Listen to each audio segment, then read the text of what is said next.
to the Lowe Post podcast on a Friday morning, 13 days from the NBA trade deadline. It's rivalry week. Had no idea rivalry week was a thing. Ramona Shelburne, how are you? I learned about rivalry week a couple years ago when they were hyping the NBA schedule, and I was excited about it. I think this is a new development.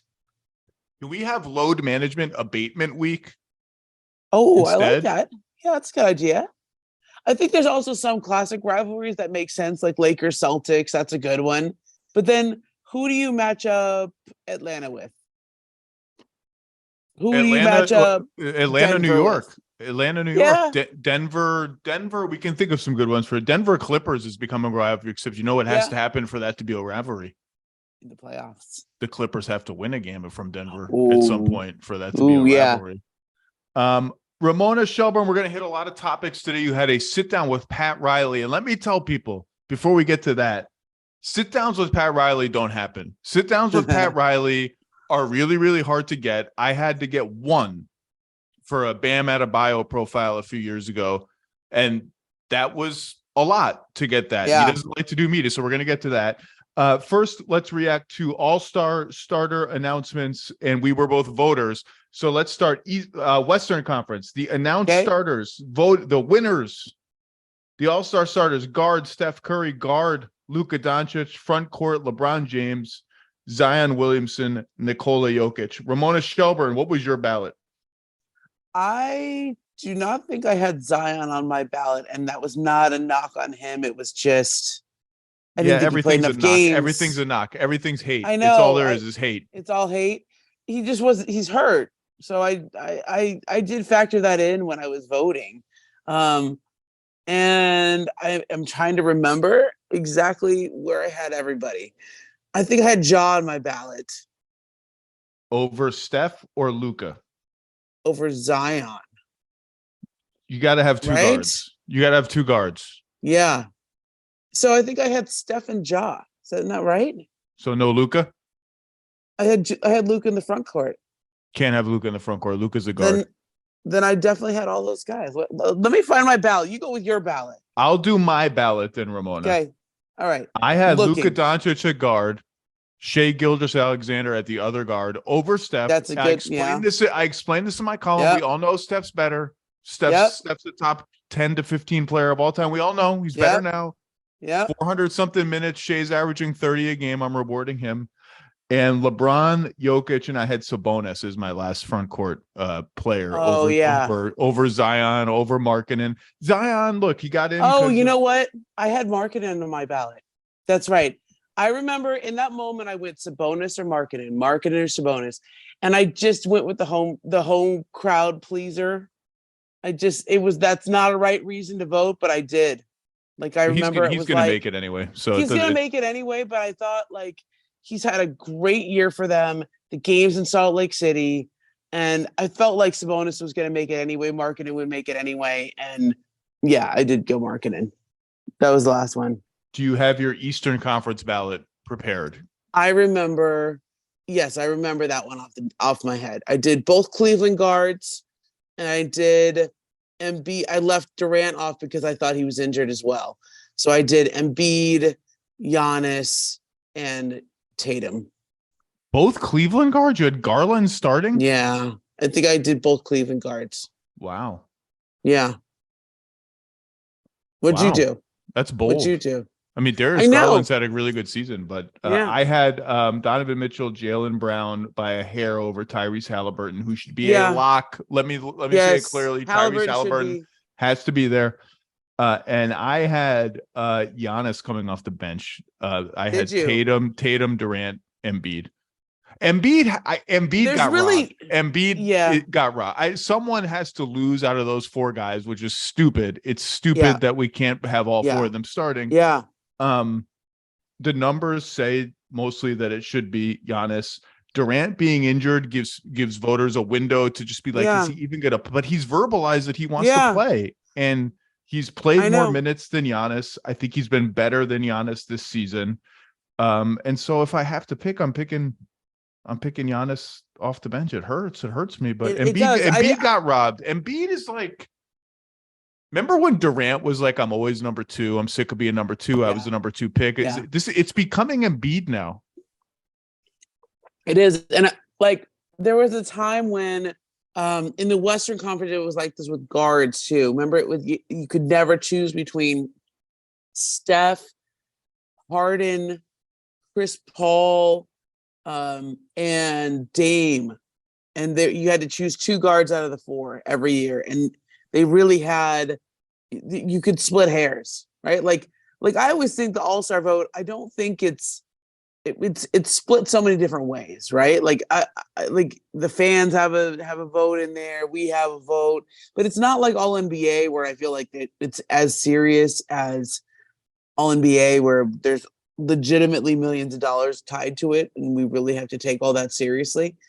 And so I think like with Embiid, that's why I think this game on Saturday is going to be fun. Like we're going to talk about it. Okay, I can't wait. We're skipping ahead. Embiid Jokic is on Saturday. Yeah. Let me just be clear. I love Darius Garland. I have sung his praises on this podcast many, many times. I have said that I feel almost more comfortable with the ball in his hands late in games than I do with it in Donovan Mitchell's hands. I can't vote for him over those guards, but that's just me. I know. I think I wanted to vote for Halliburton, and I felt like Garland. Too. Yeah, he's injured too. And like there's a that is weird. I tend to dock points for somebody who I think may not play. Right? If they're hurt, it's like, okay, well then maybe I won't vote for them and I'll vote for the person who I think is going to play. No, so at the time I think Durant wasn't going to play. One of the cool things about how this voting works now is the NBA will break it down for you and say, here's where everyone finished with media, with fans, and with players. Like and I love to look at the player votes because there's always 1 or 2 or 3 where it's like, ooh, the players think really differently about this guy than we do. Or just I'm surprised that we're in agreement with them on this guy, like because maybe our tastes kind of diverge. So there are a couple I wanted to highlight. Jokic finished first among players in the front court balloting over LeBron. And I think what's happened with Jokic is interesting. And that Draymond Green telegraphed it after the Warriors beat the Nuggets 4-1 in the playoffs last year. And all the Philly fans were like, well, this is why Embiid should have won. And Draymond was like, dude, that guy is a monster. We have more respect for him after this series than we even did before. Something to that nature. I'm paraphrasing Draymond. And I think the same thing has happened with the whole fretting over is it okay to give Jokic 3 straight MVPs? That's just faded. Like everyone has just kind of recognized like this dude is amazing. For him to beat out LeBron among the players was interesting. I have another one that surprised me. Okay. It's in the Eastern Conference. The player vote in the Eastern Conference. Can you guess what it is? The player vote in the Eastern Conference. One of the player votes that is it going to be somebody who's high or low? Low. All right. Well, there's Paolo Banchero coming in at 8. No. That's pretty good. Kyrie at number 1. Well, I meant low, like low double digits low, like bad low, not high, not like high low. Kyrie being Trae number Young, 1, Kyrie being number 1 is what it is. I'm not gonna talk about it anymore. Trae Young at 12. Yeah. So Trae Young, it's like, the media talks about Trae Young a lot. There's always a lot of discussion about his style of play. Is he going to go down as a coach killer all of a sudden? Why is there always drama in Atlanta? People are stepping down, thinking about stepping down. Everyone's stepping in various directions, and Trae Young's the fulcrum of the whole franchise. So all of those things are somewhat connected to him to at least some degree. But you figure, he's an incredible player, right? The numbers are what they are. The style, the passing, the sort of long range shooting, the Steph Light in terms of his range and all that. And the players voted him 12th among guards. below LaMelo Ball, Darius Garland, Jalen Brunson, DeMar DeRozan, Tyrese Halliburton, James Harden, Jalen Brown. 12th. That really stood out to me. It's like, I kind of thought he would get like a player bump, and it was the opposite. The media and the fans were way higher on Trae Young than the players. That's interesting, don't you think? Yeah, that is, because last year I remember when we were doing All NBA, we all there was a little of this talk, a little bit, but we all still, I still voted for Trae on an All NBA team last year because his stats really backed it up. And even though they were in the play-in, that's a disappointment after the year before. But I think if it's year after year, there's now 2 or 3 years now where they've underachieved, right? Since they've been to the Eastern Conference Finals that one year, it feels like the same story and the same narrative. The bad stuff is coming out, right? When's the last time you heard the good stuff? It's a good way to put it, right? When it's just like the narratives of anything bad is coming out of Atlanta. You haven't heard a really good Trae Young story, or oh my God, wow, how great that last game was, or we haven't had those stories. I think when the narrative goes in one direction on a guy, it's hard to turn it around. But for the players are clearly, I don't want to say ambivalent. Everyone realizes how great Trae Young is, and I don't know how close he was to 5th or something while finishing 12th among the players. But that's pretty low. When I had Kevin Herter on this podcast a few weeks ago, I asked him, this was right after all the drama with Trae and Nate McMillan, and is Nate McMillan reportedly thinking about resigning, which Nate McMillan denied publicly in an interview. And I asked Kevin Herter, and they had just played the Kings. The Hawks had just played the Kings, so it was fresh in his mind. And I asked him, what was it like did you like playing with Trae Young? Like, what was it like to play with Trae Young? So there was times, obviously there was frustration, but Trae gets a lot of guys open. There's a lot of gravity that's pulled his way. I got a lot of wide open shots playing with him. He's one of the most dynamic scorers in the league right now, maybe the league has ever seen. I mean, you play against him last night, just his ability to draw fouls and get to any shot he wants and really just control every facet of the game, especially on the offensive side of the court, is special. And there's not a lot of guys in the league who can do that. But there was definitely points where our offense was dictated on him and with the ball in his hands. And as any player, as you want, whether it's whatever level you're at, every player wants the ball more. You ask any guy on any team, no matter what his role is on that team, he's going to say he wants the ball more. So were those times where I wish that we ran some different things, obviously, but we also had a lot of success when he was dictating the show. And I expected him, as candid as he was for that whole interview, to just sort of give Trae Young's a great player, and can we please talk about Sabonis or something? And he politely was kind of like, it's a double-edged sword. Like, you got me a lot of open looks, but of course everybody wants to touch the ball and do stuff and be involved in the offense. And if that's the public answer to a question like that, I think the private answer is probably a little different, not as good. That.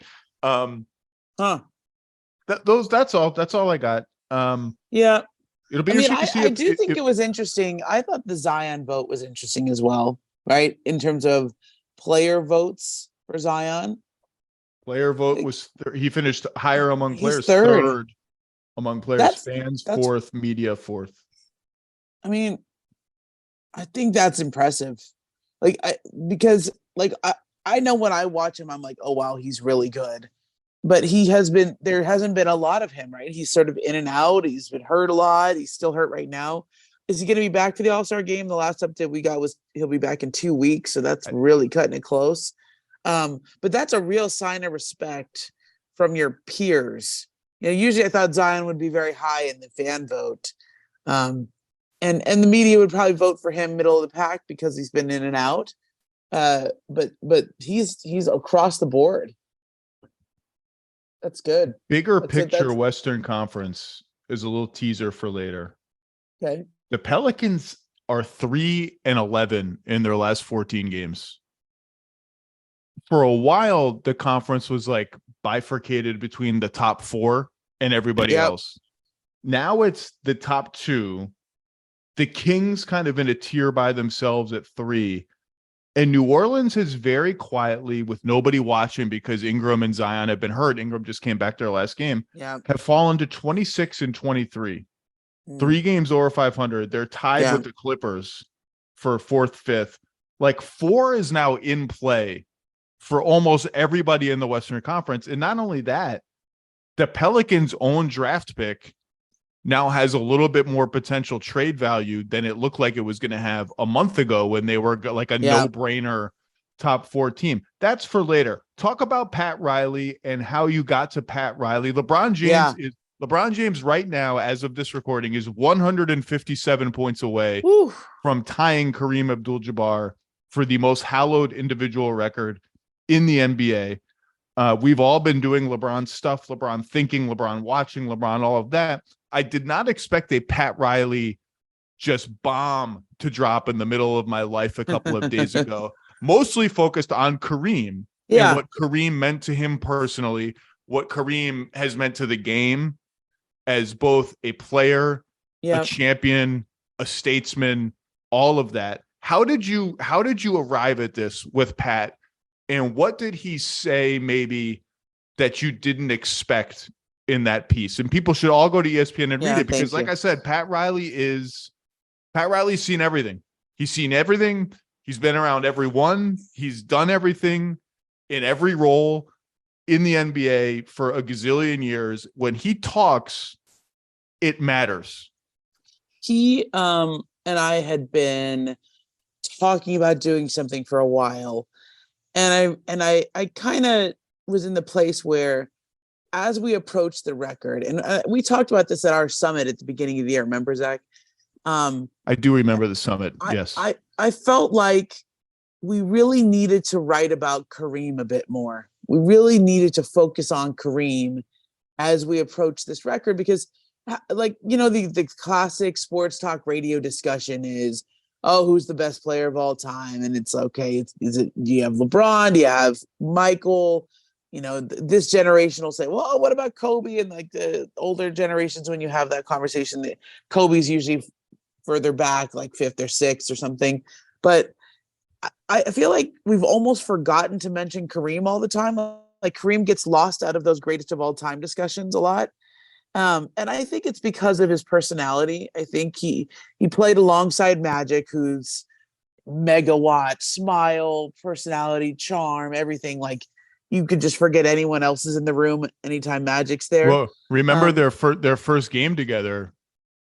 Was it Kareem that hit a buzzer beater in their first game together, and Magic was like running around going crazy? And Kareem was like, "Yo, dude, it's a long season, and the joy and the smile are cool. Relax. Like, chill out."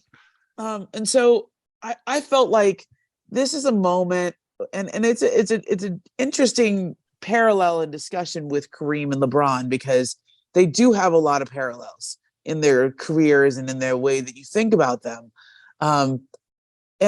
This is really a record of longevity. And so as a kid growing up in LA, like I grew up on the Showtime Lakers. So I have my real-time childhood memories of Kareem. Okay. So I was born in 79 and I started watching basketball probably, let's say, around 84, 85, like right when the Lakers Celtics thing is getting going. What a great time to come of age. Right? Nintendo was about to come out. Atari was sweeping the nation. little actor called Harrison Ford was on top of the world. Yep. And so like the early 80s, that's like my era. Those are my formative sports watching years. And I remember Kareem and Magic and Worthy and Byron Scott and all these guys, but I don't think I realized how old Kareem was at the time. Like, I don't think I had any idea that this was, like, I wasn't reading the newspaper at that point. I was 5. So looking back, as I have gotten older and like looking back on that era, what I wanted to talk to Pat Riley about was how good Kareem was back in 84, 85, when I'm like little Momo watching TV. He was like 38 already. like he's 38 in 1985. And they won, and there's every year there's this talk of, is he going to retire? Like, how much longer is he going to go? There's 3 more titles coming. Yes. Like, that's amazing. Like, when you think about how good he was at that age and how his best years right in there were, like right now, every night we are aghast and marveling at how good LeBron is at 38 on a fairly bad team right now. Like they're 12th in the West. They show glimpses and glimmers, but Kareem he was the Finals MVP in '85. He led the Lakers in scoring. I mean, it was like 22 points a game. It's not a big number, but in 10 out of 10 years there that he led the Lakers in scoring. And so I felt like that was something that I, in my looking back on it, did not realize growing up. And I kind of wanted to talk to Pat about it because I think I had some sense that he was into yoga. Like that was something that got covered. Kareem, yeah. But I didn't realize how well he took care of his body at a time that nobody had that consciousness of how you take care of your body. Like Pat, I liked what Pat talked about. Like, he'd go into a game and Kareem would just be sitting at his locker reading before every game. It was just very calm. He would often find him meditating. He's like, the rest of the team would be doing stretching circles, and they're mostly just like goofing off for 15 minutes. And Kareem was like twisting himself into a pretzel. Like he was really ahead of his time in terms of taking care of his body. And he played all the way to he was 41, and he was still pretty good at the end there. Even the series against the Pistons, like I love Riley just out of the blue with he had 2 of the biggest free throws in Laker history in that series against the Pistons, right? By the way, do not ask anybody from Detroit about those free throws because they will all tell you. And I think the video kind of agrees with the Pistons. That was a bogus foul that got Kareem to the line and swung the whole finals for the Lakers. But that's hey, that's history now. Right? But the way I got Riley to talk to me, Dax, to go back to your original question, was that I had this sense, one, I was curious. That's always the best thing as a writer, is when you're curious about revisiting a time in history.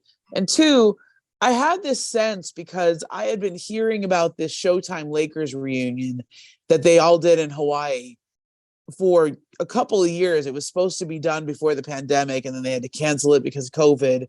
And then they ended up doing it this September, but they basically redid the Showtime they did a Showtime Lakers reunion in Hawaii, like a training camp. And now we've all been watching Showtime, the show on HBO, but this was like the real Showtime Lakers having their reunion. And so I just had been wanting to ask Pat about all this for a while. And I know some of the impetus for that reunion was that these guys are getting older. Kareem was turning 75 this year. They all had a birthday party for him at a game at crypto.com this year, where a bunch of the guys showed up. And I just felt like Pat would want to talk about Kareem, and maybe I would, maybe I could ask him about LeBron at the same time. But he felt like the right person to talk to, because how many people are close to both Kareem and LeBron? There's not many. I mean, I guess you could say Magic also, because he was an executive, but not many. And that's why it's a big deal when in this piece, Pat Riley tells you Kareem is always going to be the guy. Yeah. Because Pat Riley runs the Miami Heat and signed LeBron as a free agent in the greatest free agent coup in league history, other than maybe the Shaq Kobe double summer in LA that Jerry West pulled off, which was half free agency, half trade, obviously. Won 2 championships with LeBron. Witnessed LeBron, no pun intended, transform and diversify as both a scorer and a playmaker and a defender into, I think, the greatest years of his career were in the peak of his powers was, I think, in Miami, even more so when he won a 100%. Title in Cleveland.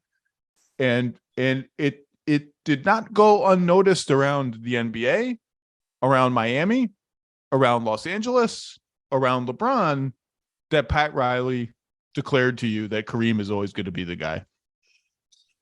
Now, I perceive that as Pat being very protective of Kareem and his legacy.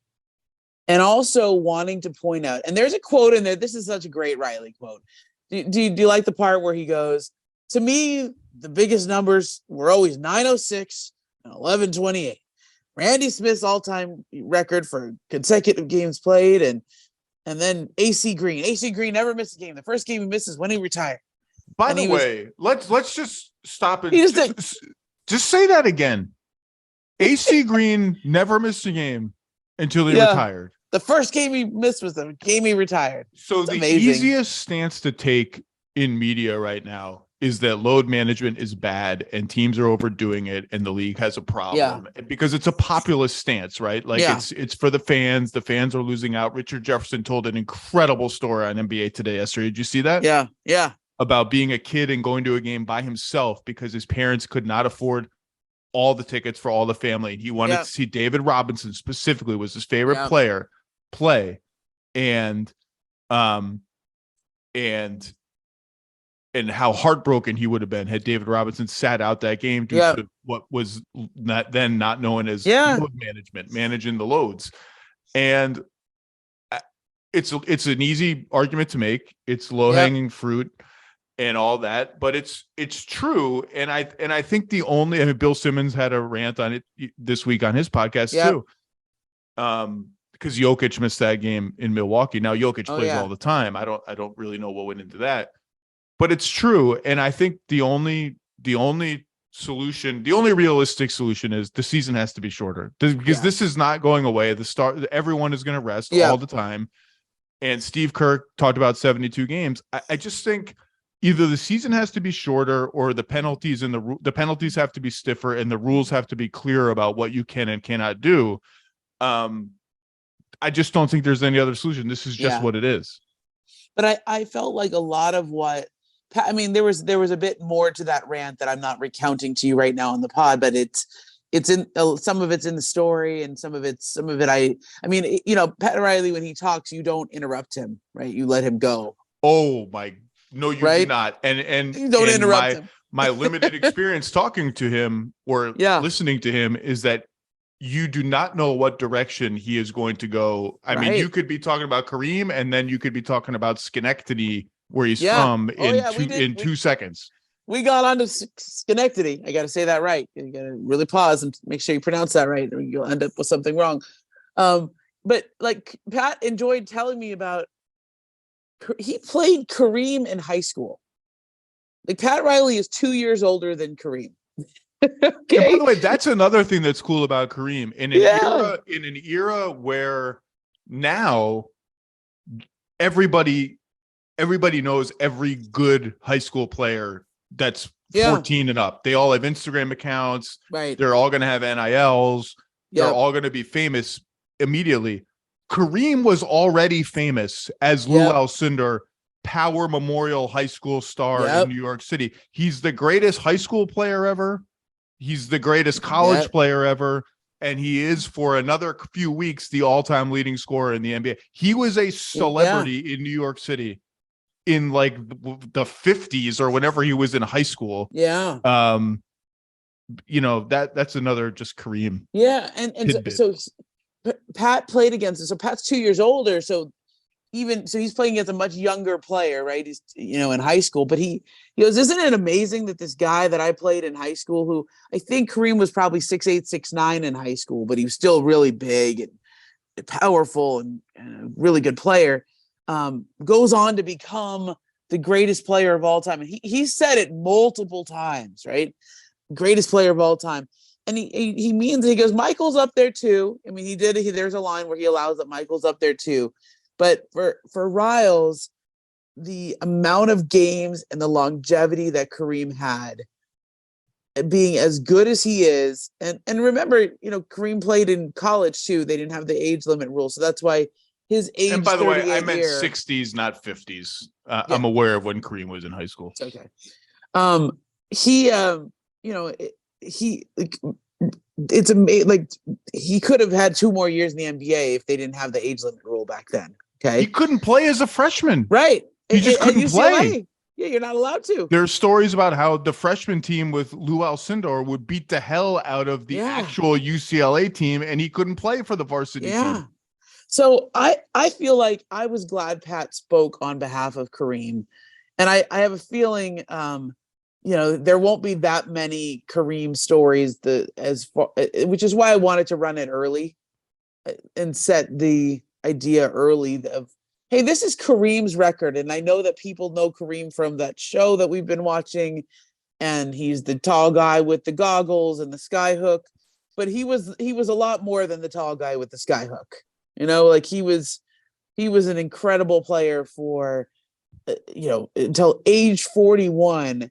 And some of his best seasons were later in his career. And that was the other subject of our interview, which he talks really eloquently on, which is that when you play this late, it's not just that you can't think of something else to do with your life. Okay. Kareem had plenty to do with his life. LeBron has plenty to do with his life when he gets done playing basketball. He's already has a thriving business outside of it, but you have to want to still play. You have to have a reason to still play, and to get up at 5 a.m. like LeBron does and post those Instagram videos of him working out, to do what Kareem did. He was always year to year. Like there was always this sense of, oh, this could be the last year. This could, but they were contenders every year. And he wasn't going to walk away. And Riley had this great quote saying, Kareem was 32 when Magic first got there. And I went back and I checked the stats, and I was reading some stories from right before then. Kareem had kind of fallen off right before. There's a great quote from Doug Moe in a Sports Illustrated story I found. He goes, yeah, 6-7 years ago, he wasn't really all that good anymore. He looked like he was falling off. And then Magic came and he just got reinvigorated because, they got Magic and McAdoo and Byron Scott and Cooper and Worthy, and he just felt like, wow, I have a chance to win every year. And I think that's part of Kareem's legacy as well, is that he not only kept playing that long, he wanted to play that long. He was still really freaking good for a long time. And in an era when nobody played that long, when he was in his 17th year in 1985, that was the most seasons anyone had ever played up until that point. Now we have plenty of 20-year guys. So you anticipated where I'm going with this, but first should I get an Instagram? I do have an Instagram account. I never post there. I don't even know the password. Okay. Should I start posting videos of myself waking up at 6 a.m. and watching Clippers Spurs from last night? Be like, hashtag rise and grind. Just log on. Just me logging onto a computer. I love that. Do it. Yeah. So inadvertently in that Pat Riley interview, I think one of the themes was one of the reasons Kareem played as long as he did was because there were stakes. He could win. Yes. He had a chance to win. And I read that and I thought, he's probably not doing it on purpose, but that's just sort of throwing more pressure at the desk of Rob Pelinka, who made one trade last week, trading 3 second-rounders and Kendrick Nunn for Rui Hachimura trade I already talked about on this pod, and still has 2 first-round picks, still has Russell Westbrook, still has other stuff to do. Where do you get a sense of what and as I said, I mean, number 4 in the West is now 3 games over 500. The Lakers are 3 games under 500, and there are 8 teams in between them. So there's a lot to do, but there's the ceiling on what they can do if they get hot is actually, they could get pretty high. Yeah. Where do you think they are trade wise? Right. No one is more plugged into LA sports than you are. Where do you think the Lakers are? I think they are going to try to do something else of the same magnitude. Since we're going to use earthquake terms, we just had a little one out here. Little one, barely even qualifies as a 4.3. LA, one of the only cities in the world where a 4.3 magnitude earthquake is less of a big deal than a routine rainstorm. Yeah. 4 point. It's got to be over 4.5. 4.5 is really if it gets close to 5, that's when people but when it rains and you try to make plans with people in LA, they're like, are you joking? Anyway, I'm not going out. So Lakers, another move of the same magnitude. Yeah, I think that's about right. So, I don't see anything big unless, and the way it's been phrased to me is they're going to listen, but they're not, but if it's something big, it's probably not something they're proposing. It's probably something somebody comes to them with to loop them in on something, right? Like the Hachimura trade, I think that's a good trade for them, but it's not a large scale. Let's call it a 4.2. Is that a 4.2? Like maybe if you were tired, you could have slept through that, you know? It was 2.8. It's over a 3. That's over a 3. He's when gonna do you play. What's the scale at which you stop feeling the earthquake when you just don't even know that one happened? Oh, the 3s, most of the time you just kind of go, you're not quite sure if that was an earthquake. You're like, was that an earthquake? I don't know, maybe 3.1. Yeah, it's like you felt it, but it's like that. Okay, so let's go over some stuff. Bojan Bogdanovic has been mentioned ad nauseum. As we approach the trade deadline, I am actually starting to believe the Pistons' rhetoric that they are unlikely to trade him unless they get an incredibly good first-round pick and maybe a little bit more than that. If you ask me right now, is he getting traded? You have to pick 12 days in advance, 13 days in advance, yes or no.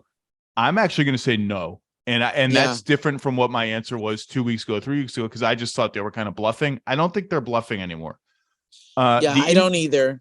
Yeah. The Indiana thing, I think, is despite the fact that they've slid down the standings, I think is gone. Yeah.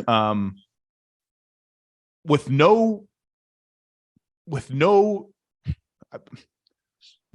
indication that this team is ready to do anything, the team that I'm still keeping an eye on is, I am so sick of the Chicago Bulls. Yeah. Every time, here they come. They're one game under 500. They go to Paris and they go to the Eiffel Tower and they win and everyone's happy. And then they beat the Warriors and things are going great.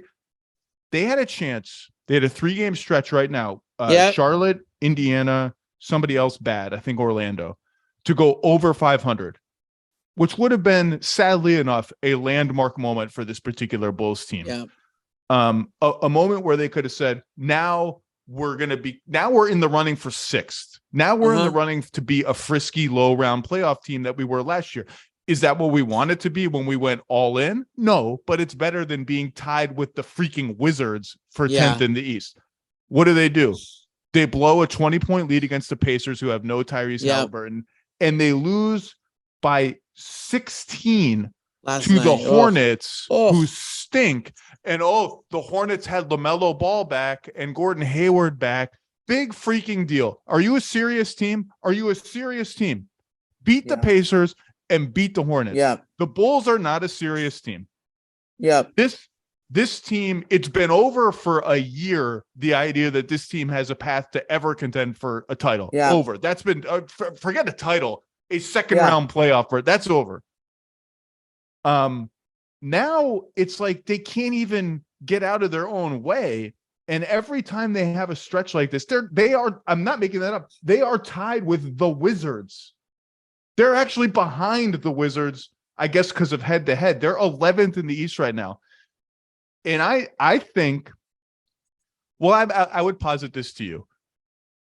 If the Lakers have had their eye on the Bulls since September. Yep. Since September, the Lakers have been saying, we want to see what happens if that team craps the bed this season. What might shake loose? And you don't have to be a brain surgeon to understand that in September, that meant DeRozan, the free agent who wasn't, the free agent who almost was, and instead became Russ.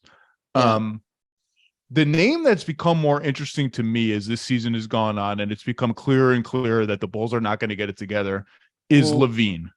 Yep. Who is a clutch client, who is on a gigantic contract. Yep. Who I know there has been some thought about with people around the Lakers as a potential trade / that's kind of our cap space acquisition. Obviously, they sacrificed a lot of cap space potentially in Hachimura, which I think I read that also as a signal that maybe the Kyrie thing is over for them too. Did you read it that way? Like if they're going to use X amount of cap room on Hachimura, and then Chris Haynes reports that not reports, gets Kyrie's agent to say we would be interested in coming back to the Nets. And I think the Nets have started to have internal discussions about that themselves. Like, what does that look like? What kind of years? What kind of money? Anyway, is the LaVine thing?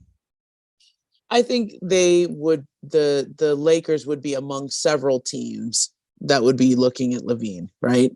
Another team. I mean, if I'm Dallas, I'm picking up that phone too. If LaVine is available. Okay. Just like teams that really need another playmaker, another guy who can score, another guy who's got some oomph to his game. He's younger now. That it's just a lot of money. He's just got a lot of, and it would be sort of reminiscent of the Blake Griffin trade from a few years ago, where the first year that you sign this Supermax contract that's supposed to show how much your team loves you, you get traded at the deadline. Like that was a rough one for Blake, for the Clippers, for the Pistons, for everybody involved in that. It's in that category. Somebody has to really believe that you're an answer. You don't just take on a contract like that, because for a 1-year deal. I mean, you're committing to $200+ million. And that's your guy for a long time. So I generally think deals like that don't get done at the deadline. Somebody with that much money on their deal, it's a hard one to do in the middle of the year. I would agree. Now Chicago keeps all their cards pretty close to the vest.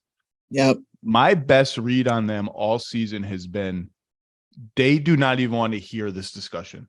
They don't want to. They don't want to contemplate that this team may be a failure.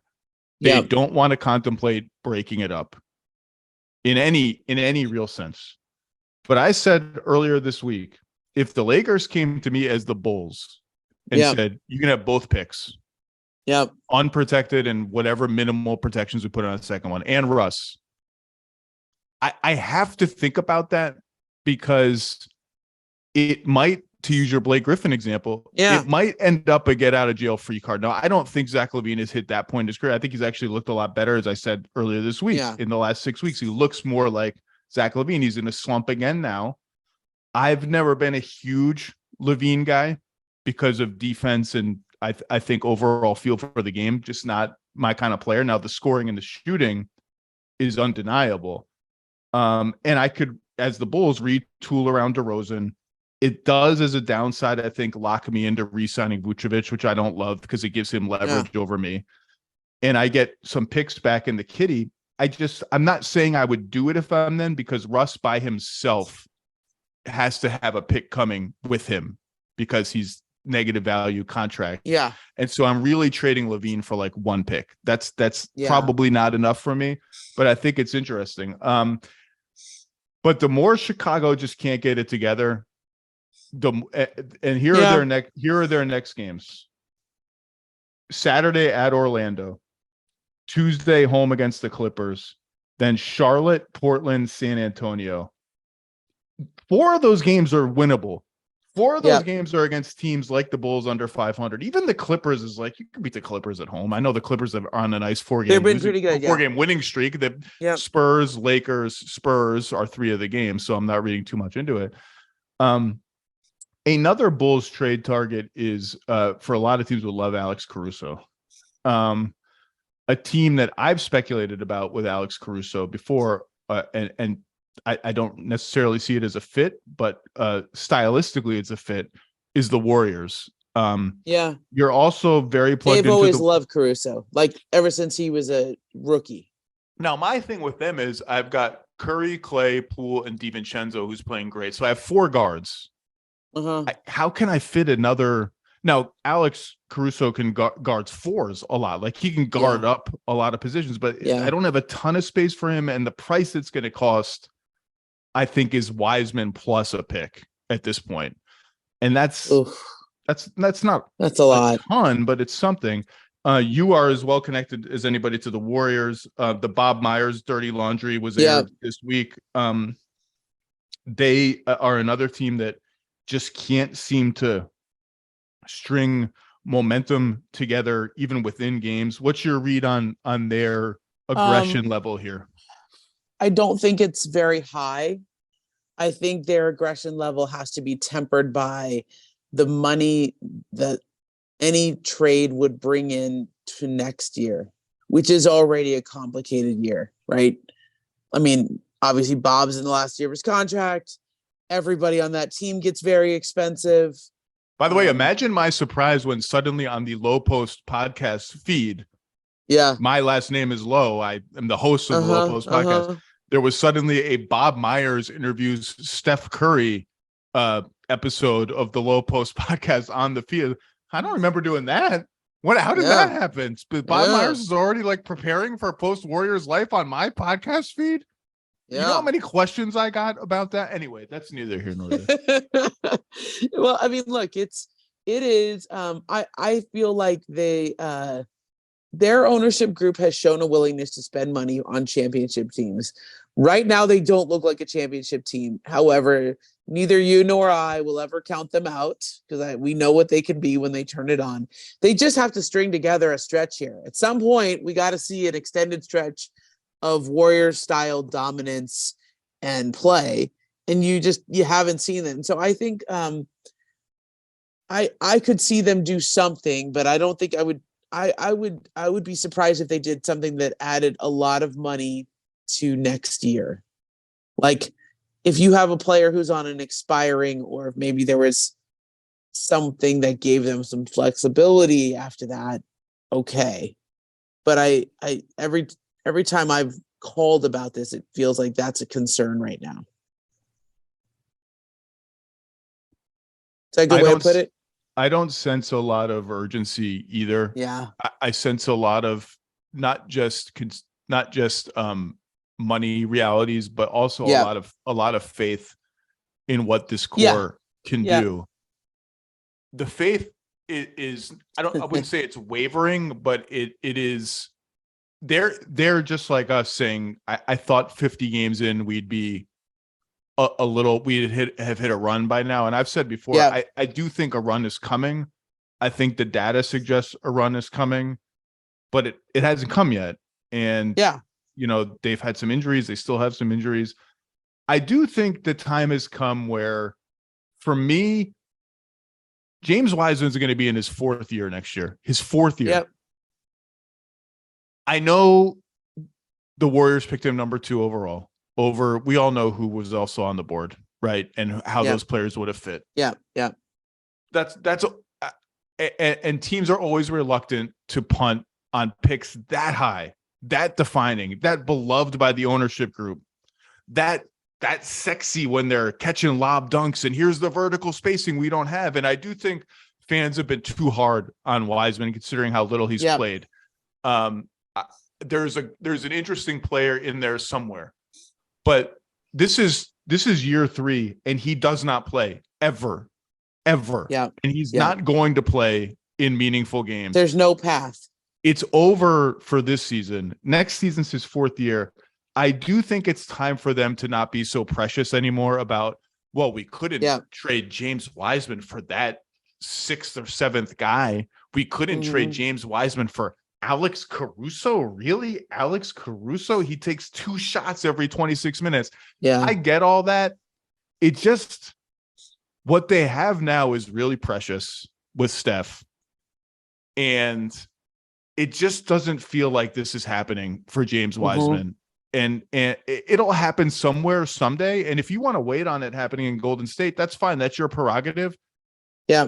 If it's me and I get a good deal, now I have to get a good deal. I've already said, to me, Jakob Poeltl is like, well, I have Looney and I have Draymond playing center all these minutes. Like, why am I giving up a lot for Jakob Poeltl? Is he really going to play that much? I just went through all the guards they have. Like, to me, it would have to be a Kuzma type player, another big wing that can come in. Like, they're starting this pool party lineup now. That's too small. They all know that's too small. You don't want to start that lineup. They started Kuminga last game when I think Wiggins was out. Like, they want to be a little bigger.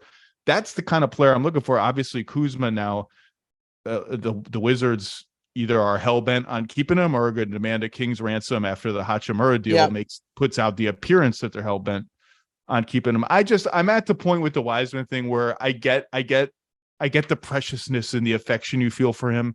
I just don't care anymore. I need to be a little more pragmatic than that. Yeah.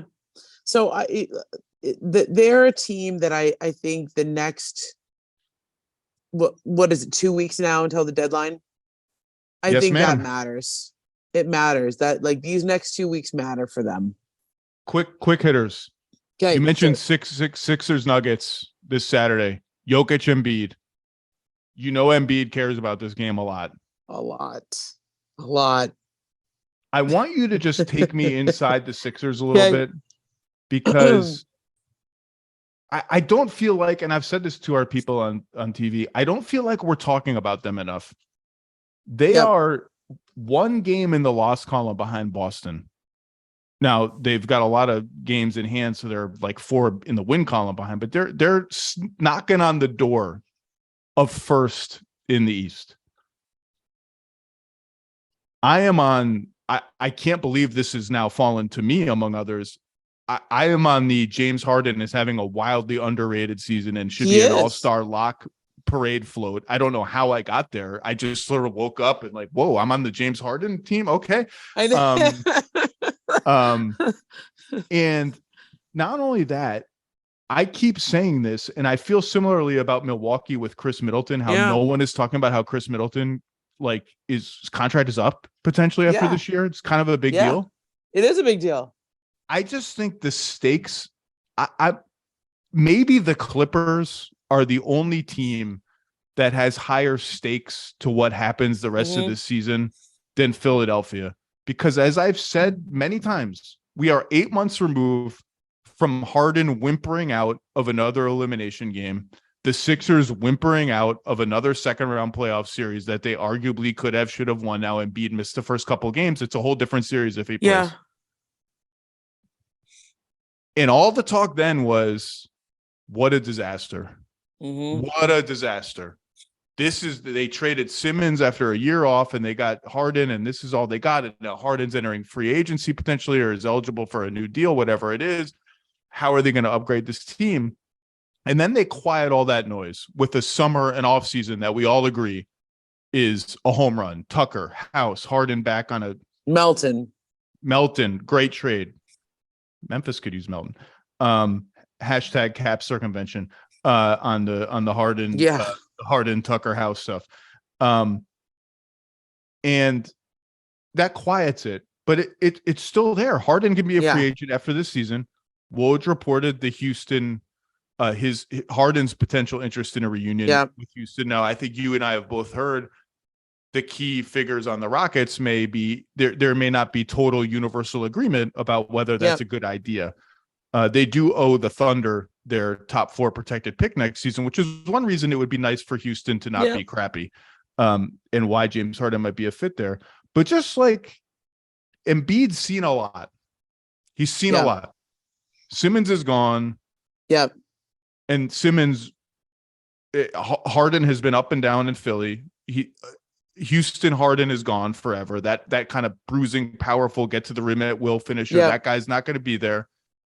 But Simmons is a car crash right now in Brooklyn. You can't look away. I know. And so it's hard to argue that like the Sixers shouldn't have made that trade. Now, were there alternatives? Like whoever, you can make it up, but that's done. What's done is done. Just take me inside a little bit, the mindset there and the stakes and the pressure. I think there is a sense that they have to, there cannot be a second round playoff exit again. If they got to break through that second round of the playoffs, do they have to win the East? That will be an ownership question. Is it enough for them to get out of the second round? I kind of think they need to get out of the second round and do something beyond that. And it also comes up because James Harden has a player option for next year. So he could be a free agent as well. And that means that you can renegotiate with him as well. It's not just pick up the option. Like you can do another deal with him. And then we get back to right where we were last year, which is, are you doing the max for him? And last year there was a sense, when the trade was completed with Brooklyn, like it was almost seen as a fait accompli that he was going to get a max extension, and he sort of played his way out of it. Sure did. Okay, so think about how much money James Harden has left on the table. There was that giant extension in Houston before he was traded the first time. I think it was like 2 years, $100 million or whatever that number was. Then he was offered, I have confirmed this, he was offered a max extension in Brooklyn that summer. KD, Harden, and Kyrie, they were supposed to all sign together. That should have been the first tip-off that things were not going to go well when Harden wasn't ready to commit. KD did it, and he didn't wait for the other two guys. He just signed the extension. Harden was not ready to commit, and then Kyrie was not ready to commit. And then there was the whole thing with the vaccine. And so that is so much money that he's not accepted, that was offered, which may never be there for him again. It's you have to think about it in those terms. I talked to him it was the longest conversation James and I had ever had when he was out in LA a couple weeks ago, probably 10, 15 minutes in the hallway where we really talked. He looks great right now, Zach. This is the one thing that I will say about him. He seems like he's in the best shape he's been in like 2-3 years, where whatever soft tissue injuries he's had, all the I think their hamstrings and all the domino effect from that, he really seems better from all that. I agree with you. He's never going to be the same Houston Harden, but I would say about a month or two ago, this team very firmly decided that they are going to play through Joel Embiid, and James Harden seems to have gotten on board with that. And for this team with this guy at center, the current James Harden, 22-11 James Harden, shooting 39% from three. That's fine. That's all I need. All I need, and this, I know this is going to sound big, Ramona. All I need is for that guy, 22-11 guy, to show up in the biggest playoff games. That's all I need. Like if I get that, and I get a healthy Embiid without a Phantom of the Opera mask, that's all I can ask for. But think about, like, if they don't get out of the second round, I think everything's on the table there. I mean, I think there's only one thing I care about on the table. On that table, like, really, there are big names all over the table. Doc Rivers is a big name. Daryl Morey, Hall of Famer. Daryl Morey is a big name. Huge name. An icon among a certain level of dorks. Harden, Dork Elvis, as your friend Bill Simmons likes to call him. Harden is a first ballot Hall of Famer, all-time great scorer. There's only one guy on that table that I actually care about, really, for the next 5 years of the NBA. And it's Embiid. And that's what would make me nervous about another second round whimpering is 8 months ago, Embiid looked just common sense in the search always for who's the next guy to shake loose. Embiid was a common sense answer. I'm not sure why common sense would tell you anything different if there's another whimpering flame out this time around, except that he's now got so many years left on his deal that Philly has leverage, but we've seen it doesn't really matter. Like, that's the guy that matters. So here's what I will say about Joel. He is smart, and he knows how he's already seen 7 steps down the chessboard, right? So he knows all of what's at stake here and all the moves that are on the table and how this can play out. He also is very, very loyal to Philadelphia in the sense that we've seen a few other players like this recently. There's the Dame Lillard in Portland, Bradley Beal in Washington, D.C. I think Embiid has that same kind of affection for Philly. He really does. He will not be the bad guy. Does that make sense? He will not. That will be to the Sixers' advantage here if they need some time to try to figure it out and recalibrate. How patient will he be? He's 28. He's approaching. He's firmly in the prime of his career, at the peak of his abilities. I still think he's getting better. He's incredible. He's incredible. He just gets better and better and better every year. I mean, people like, who is the comp for him? Like, part of me says Shaq and Dirk. Like, you put Shaq and Dirk together. It's like I don't know what. How do we even say how good his game is? And that doesn't even account for how good he is defensively. You remember those years when he would sit up there with Sam Hinkie and talk about being a GM? You know, like he understands these moves. There's moves that I think they should have made that would have positioned them better for the future than where they are, with the sort of all in. Like what? When they were trading Simmons, I think it would have been. There was at one point some talk with San Antonio. There was about DeJounte. About DeJounte and a Derek White thing. Like, think about how that team would look. Ooh, okay. There was some talk with the Kings back then about Halliburton. Oh, how good would that team be with a Halliburton on the Sixers at some point? I think there was Bradley Beal talk, right? There's been a lot of the other one. There's been a lot of other. So Embiid knows everything that could have happened that didn't, and I just think, though, he will not be the bad guy in Philly. That's the best way I can phrase it. He really loves and has an affection for that city. So it doesn't mean he will stay there forever. It doesn't mean that is going to be a bad situation. I just don't think it would go bad the way that a Harden in Houston went bad, or some of the other high profile guys that have asked out have gone bad, like where it ends like that. For a number of different reasons, it will not look like that if it ever comes to that point. But I think there'll be a patience level there for longer than maybe there should be. I don't know. We'll see how they do this year. But I actually kind of believe in that team. I think they're not perfect. They don't fit together exactly the way you want them to. It's still, like, even though Harden and Embiid are great in the pick and roll together, it's not a natural thing. He's not Clint Capella. Like, you keep seeing James try to pass the ball through his legs to get Joel to do a dunk, and Joel's like, I don't really want to dunk it here because I might land on somebody's foot. Like, I'd rather lay it in. That's not really my game. You know, he's much more of a pick and pop guy than a pick and roll to the basket guy. You know, James is still, like, there was a play in LA that I thought, if you go back and watch, because I know you watch these plays individually, it's the end of a game, they're winning. Joel has a ball that he could go and I think he was up around 40 points at that point. He could have scored some more. He kicks it out to James for three. James is wide open for a catch and shoot.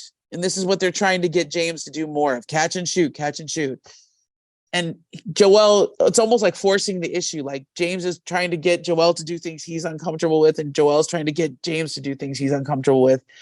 And James catches it and then, like, feeds it over to somebody else. Didn't do the catch and shoot. You feel these things that they're both not quite comfortable with, but I feel them trying, which is important, right? Like, they both seem like they're trying. And the conversation I had with Harden, that was one of the better conversations I've ever had with him, and where I felt like he was being real when he said, like, he recognizes how much money he's left on the table. He does. And he really is sacrificing right now his game. Like, he could be doing the, like, dribble for 20 seconds and then do the James Harden thing. But about a couple months ago, they all decided we're not doing that anymore. And if it's not what you say, it's what you do. How many possessions you see James getting into the offense faster, pushing the pace, getting the ball down low to Joel early, putting him in better positions. He's even trying the catch and shoots. He's doing the things they're asking him to do. Okay. So first of all, there's actual sacrifice on the basketball sacrifice, right? Yeah. There's, like, actual basketball sacrifice. And then there's James Harden deciding at age 32 or 33, whatever he is, oh, that dude is better than me. And so I'm not going to dribble for 18 seconds at the top of the arc. And I know this sounds crazy. I might have to take some catch and shoot threes. And when I wrote in 10 things 2 months ago or 3 months ago about Harden's aversion to taking catch and shoot threes, the amount of feedback I got from people who had been around James Harden for the last 5 years about, dude, it's been driving us crazy for 5 years. What you just described is not sacrifice. What you just described is common freaking sense that if you want to win, you, James Harden, don't get to do Harden ball anymore because you force your way out of one place, force your way out of a second place to get to the third place that has Joel Embiid on it and is better than you. I will about the pick and roll. First of all, I completely agree with you. This team has everything it needs to win the title. That's how good their upside is. Yep. The Embiid Harden pick and roll is that good. I will say that game against Brooklyn the other night, when Nick Claxton was the best player on the floor, reminded me that in the playoffs, all of those little 13-foot pick and pop jumpers, pick and slip jumpers that Joel gets, teams are going to sell out to take that shot away. Yeah. Against Brooklyn, that meant we're switching. We're switching Claxton onto Harden, and we're going to try to finagle a way to not have Embiid mash our guards in the post by fronting, by scram switching from behind.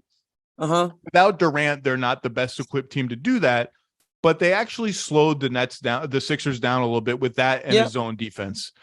Other teams will be better equipped to switch that pick and roll and make the Sixers work around those switches. Other teams will just swarm Embiid early so that Harden can't even get that pass to him and say, PJ Tucker, you got to shoot threes. You got to shoot threes. Melton, Maxey. And I think they have enough shooting to beat that strategy, but it is going to be interesting. Can we just do a couple? What else on the Sixers? Let me give you two quick hitters. I am so excited for Saturday's game. So excited. Okay.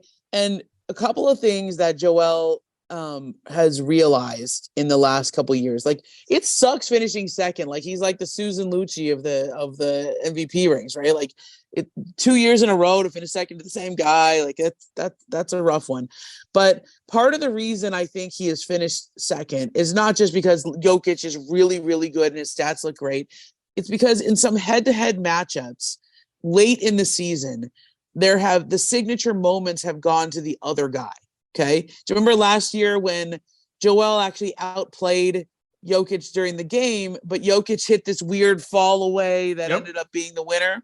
Like, those kind of moments, it shouldn't matter as much as they do, but they kind of do. They're like these lasting impressions. The game against Giannis, remember Giannis has the block in the last couple minutes of that game last year. And I think Joel has recognized those head-to-head matchups with the guys that he's competing against for MVPs, those matter, especially now. Like, it's like we're into the second half of the year when people are really watching. I asked the other day, about the matchup with Ben Simmons, and that was a fun game to watch, right? The hatred was real on both sides. You could see it. I love how they don't call each other by their names. Like, Joel calls him the other guy, like, that's always fun. But I think the bigger game is Saturday. I think he's more hyped for this Saturday game than the matchup with Ben. Ben feels like a matchup from the past that feels like history. Jokic feels like, this is like Magic and Larry watching each other in the box score every game. That's the rivalry that's happened between these two now. And then my last note on the Sixers, which I don't think is getting nearly enough discussion, is that Tyrese Maxey, who is in a contract year himself, is not going to leave, but is due for a really big payday, has just very quietly said, okay, I'll come off the bench and be the sixth man. Like, that's a really big thing to ask a young player to do. And he's such a great kid that he's sort of done it willingly, and he's gotten used to that. It's not that easy to do either. But I he's done well in that. I think it's really unlocked their team for him to be willing to do that. I agree. Their current starting five is plus 12 per 100 possessions, plus 80 raw points in 278 minutes.